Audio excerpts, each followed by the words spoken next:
Hi there. In this video, we'll be covering, is ghostwriting legal? Ghostwriting can either help you avoid legal challenges or open you up to them, depending on who you work with. So you'll definitely want to pay attention to these tips. By the end of this video, you'll learn the legality of ghostwriting, the importance of working with established professional ghostwriters, and how to diminish your legal exposure in book writing. And stay tuned till the end of the video for a free gift. Let's dive in.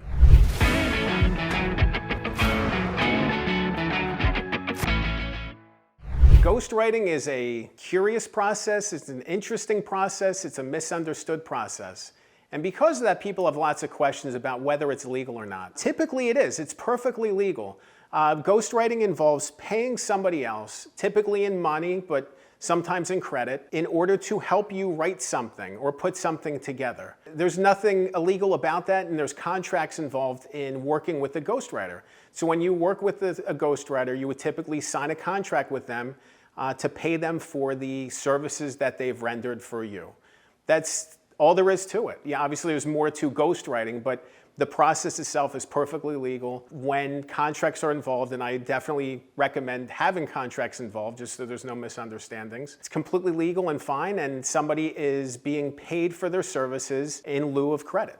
People use ghostwriting for a variety of tasks. Books and articles are pretty common. Sometimes people use ghostwriting for doctoral dissertations. That's where it gets a little murky. I wouldn't recommend doing that if I were you. But people pay others to work on so many different things. SAT writing, SAT prep, high school essays. Those services are there. If you go to Google and just search for ghostwriter or search for help with anything, people will pop up. It's up for you to decide whether or not they are reputable. That's a completely separate topic. You know, it gets murky sometimes. You know, there's a lot of times where, as the author, you should be the one doing the work. But then there's other times where it's a lot more open. So I would definitely say, you know, it's important to be as open and honest as you need to be, but with books and articles and other sorts of tasks, working with a ghostwriter is completely legal and recommended. I would actually argue that ghostwriting is helping you avoid legal issues, especially if you're working with established pros. I know myself, when I was in the journalism industry, I walked through legal and standards conversations repeatedly at work. As an editor at some of the biggest news organizations in the country, when we had something that was controversial or difficult or legally sensitive, we would have review processes, meetings with lawyers, and we would get things cleared before we could run them. That process was hugely important for me. I remember when I was working at different news outlets, specifically when I was at the New York Daily News. Yeah, I was meeting with our legal team, our legal rep, 2 to 3 times a week, talking about different topics. And we would talk about the things that we need in order to be able to publish a story, the gaps that we have, the things that we need to satisfy in order to move forward with the publishing process. I value those conversations, and I think they were hugely helpful for me as I shifted to ghostwriting. So many people, as I've worked as a book ghostwriter, have asked me questions. Am I allowed to publish this? Am I allowed to write this? There's good and bad elements to it. A lot of times it really involves the truth, and it involves legal exposure. You know, if something's truthful and you can back it up, support it with facts, legal documents, newspapers, other information, that can really help you. And then on top of it, you know, you can tell things to the best of your abilities. It doesn't always mean that everybody's going to love what you write, but you can even put a disclaimer at the beginning of the book. This is my understanding and reflection of things to the best of my abilities, to the best of my understanding. Other people may have different understandings of it. You know, that's perfectly fine, you know, but it's important to let facts lead as much as possible. One area where you can find yourself in trouble is if you pursue ghostwriters that aren't as established. You know, you can go on Upwork and Fiverr right now and find very inexpensive ghostwriters. What are they bringing to the table? What experience are they bringing to the table? How are they helping you to navigate these legal challenges? A lot of times when I will have these conversations with authors, I can actually point to specific articles or books I wrote on and talk about that process and talk about what it meant to be able to get to publication. When you work with other ghostwriters, you may find yourself entering even more legal exposure. Where are they pulling the material from that they're doing the writing for you on? Is it original? Is it cribbed from the internet? Is it plagiarized? Did they write it with AI? Nowadays, it's more and more common for people to write books using AI and ChatGPT But different publishing platforms like Amazon will force you to tell them that this book is original. And if it's not original, there can be problems down the road. There could be issues post-publication too, if you end up having sections plagiarized and don't catch it in time. And it's not enough just to say, oh, I worked with a ghostwriter. Now there's a negligence aspect. You know, I wasn't really paying attention to this, so I hired the wrong person. They put plagiarized elements into my book, and I didn't see it. I didn't recognize it. I let it go. I've worked on a number of books that involve these sorts of issues. I remember one of the books specifically, I had gotten a manuscript that someone had worked on, and I started reading it. And I was like, oh, this sounds a little too nice. It's a little too clean. You can tell when something's a little clean. And I did some digging and found that there were sections of text that were ripped directly from a very popular book. If we had moved forward with publishing this book, it would have been hugely problematic. I flagged it, went through, found every single section where this happened. We actually spent a month or so rewriting those sections. I guided that process, and I was really proud of it. It's one of my proudest efforts as a book ghostwriter, collaborator, whatever you want to call it, of helping a book navigate those legal challenges and get to publication, get to moving forward. And without that step, this could have been hugely problematic. Would have gotten pulled from the web. It basically would have been a waste to publish it because it would have had no impact, because it would have gotten flagged for plagiarism and removed.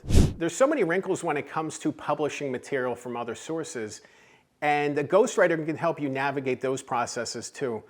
Song lyrics, for example, are a big issue. There can be legal ramifications if you publish song lyrics that you don't get clearances to. It's interesting. I mean, it's such a small thing. You think about a song lyric, great, throw it in. People have problems with that. Another one too is quotes, quotations. That's not so much a legal issue, but it's something that ghostwriters work on a lot. People will throw quotations into their book from popular people. Come to find out the quotations are made up or they're attributed to somebody else. There's so many different wrinkles to getting approvals, to being able to move forward in publishing something. The song lyrics example especially. Different other things that you want access to, records, public records. Just making sure that you're not doing anything improper. And ghostwriters have been able to navigate those channels. And if they haven't, they know people who have. So even if the ghostwriter isn't the person who can help you, they probably know other people who can help you satisfy those problems, get clearances, find workarounds from them. But doing things yourself or working with the wrong ghostwriter can open you up to more legal problems because they don't actually know. You know, they haven't dealt with these things themselves. So you want to make sure that you're working with people who have experience on those issues. And even when you start interviewing ghostwriters and trying to find the right people to work with, you might ask them specific questions about that. You know, what experience do you have working with these books with these challenges? You know, because if they have experience and know how to answer those questions, it's a good seal of approval that you've picked a good ghostwriter, that you have picked somebody who can help you navigate those channels and move forward in confidence.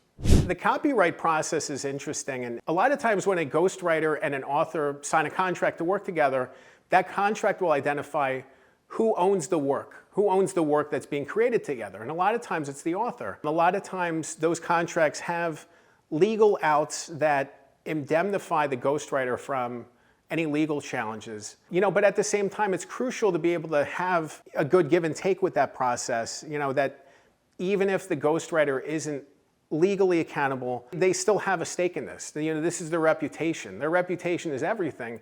You know, and their goal is to help you avoid legal challenges. From a ghostwriter standpoint, it's important to read the contract. It's important to understand the language in the contract, to know, you know, who's legally accountable here. From an author standpoint, it's great to be able to work with ghostwriters who understand that process and who can see it through. But, you know, it's not enough just to hide behind your ghostwriter and say, well, they did it. You know, that's not how this works. So you definitely want to make sure if you're an author trying to find a ghostwriter that you're finding a good one, because they could open you up to legal issues and not have to face any of the challenges from it. Could really, really, really cost you in the end, reputationally, money. So many different areas can be impacted if you work with the wrong ghostwriter and they open you up to legal challenges or don't help you avoid the ones that could arise. It's one thing to hear from me talk about the ghostwriting process, but it's so powerful to be able to hear from somebody who's seen it work, who's seen it not work, who's worked through the process, who's written a book with me. So I recorded a course with Nate Woodbury. He's one of my dear collaborators, and it's called Good Book Blueprint. Just head to goodbookblueprint.com. You can click the link below. By taking the course, you can learn all about the challenges, the pain points, the issues and opportunities of working with a ghostwriter and collaborating on your book. Remember, good ghostwriting makes great books. I'm Dan Good. Thanks for watching.